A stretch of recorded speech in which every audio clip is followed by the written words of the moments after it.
All right, today we're going on an adventure. We're going to become sound explorers, on a mission to find one of the most amazing musical traditions in the entire world. Ready? Let's dive in. Okay, just for a second, have you ever heard a sound that, well, it kind of shimmers and pulses at the same time? It's like it glitters in the air, just full of this incredible energy. It feels like the sound itself is breathing. It's metallic, it's rhythmic, and it is absolutely unique. So what on earth could it be?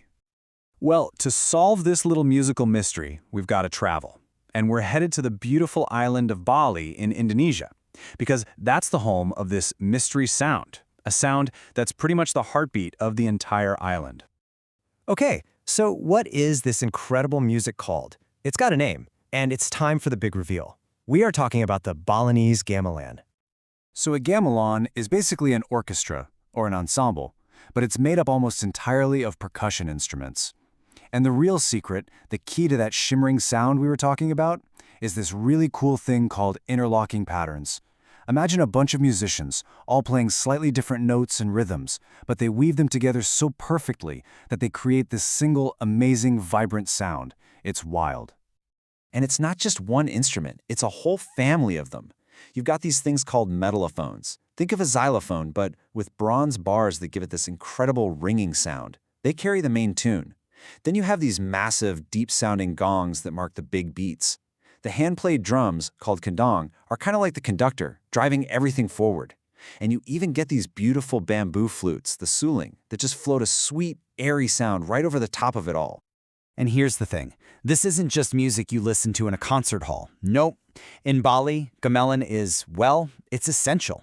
It's the living, breathing soundtrack for everything.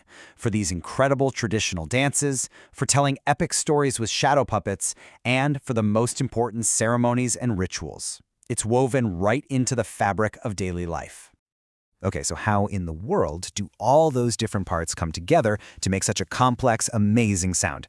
Let's check out the blueprint. It's really all about building in layers. You start with those bright, ringing tones from the bronze instruments. Then you start weaving in all those complex, interlocking rhythms. It all comes together to create this super rich, dense sound. And the music usually moves in these big cycles, kind of like a musical loop that keeps repeating, but also changes and grows. And you always know when you're at the end of a cycle because, boom, you hear that deep, powerful sound of the biggest gong marking the moment. Yeah, this quote just nails it. A shimmering and pulsing soundscape meticulously crafted through intricate interlocking patterns. Meticulously crafted is the key part there. It means every single musician has to be locked in, listening so closely to everyone else to make sure those patterns weave together perfectly to create that famous shimmering sound. It's incredible teamwork.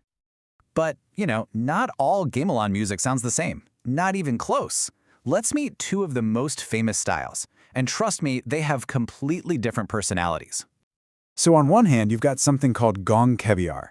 The name literally means to burst open like a flower, which is just perfect because this style is super flashy and dynamic. It's full of these sudden, explosive changes in speed and volume. And it's famous for these moments where the entire orchestra just stops on a dime, total silence, and then, boom, they explode back into the music. Then on the other hand, you've got balagunjur. Now this is the marching gamelan. You hear it during processions and big ceremonies. It's got this powerful driving rhythm that's designed to be played while everyone is moving. It just energizes the whole parade. So, an easy way to think about it is this. Gong kebiar is like the explosive stage band that's there to totally wow an audience at a performance. And balagunjur, that's the powerful marching band leading a huge parade right down the street. Totally different jobs and totally different sounds.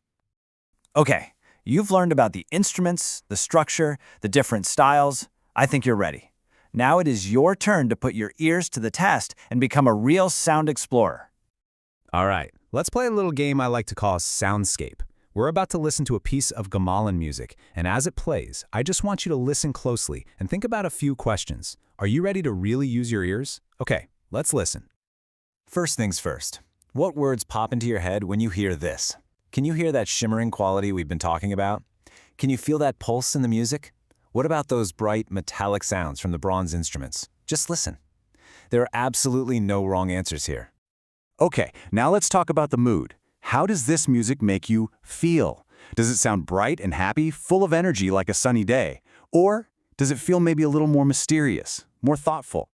And for our last listening challenge, let's get just a little bit technical. Listen to the notes themselves. Are they short and sharp and separate from each other? We call that staccato. Or are they smooth and flowing and connected? That's legato. You'll probably hear a lot of that sharp staccato playing in gamelan, especially from the mellophones. It's what gives it that awesome rhythmic punch. Amazing job, Sound Explorers. Seriously, you listened, you analyzed, and you took a deep dive into the incredible world of Balinese gamelan. So, let's do a quick recap of everything we just discovered. So, here's what we found out. A gamelan is a percussive ensemble from Bali. Check. It gets that signature shimmering sound from cool interlocking patterns. Check. It's built around bronze instruments like mellophones and gongs. And we learned about the two big styles, the flashy gong kebiar for performances and the powerful balaganjar for marching and ceremonies. I mean, you're pretty much a gamelan expert at this point. And I want to leave you with one last thing to think about. Gamelan music, it really tells the story of its community, right? So here's my question for you. If you had to create a musical group to tell the story of your school or your town, what instruments would you pick? What sound would tell your story? It's a cool thing to think about. Thanks so much for exploring with us today.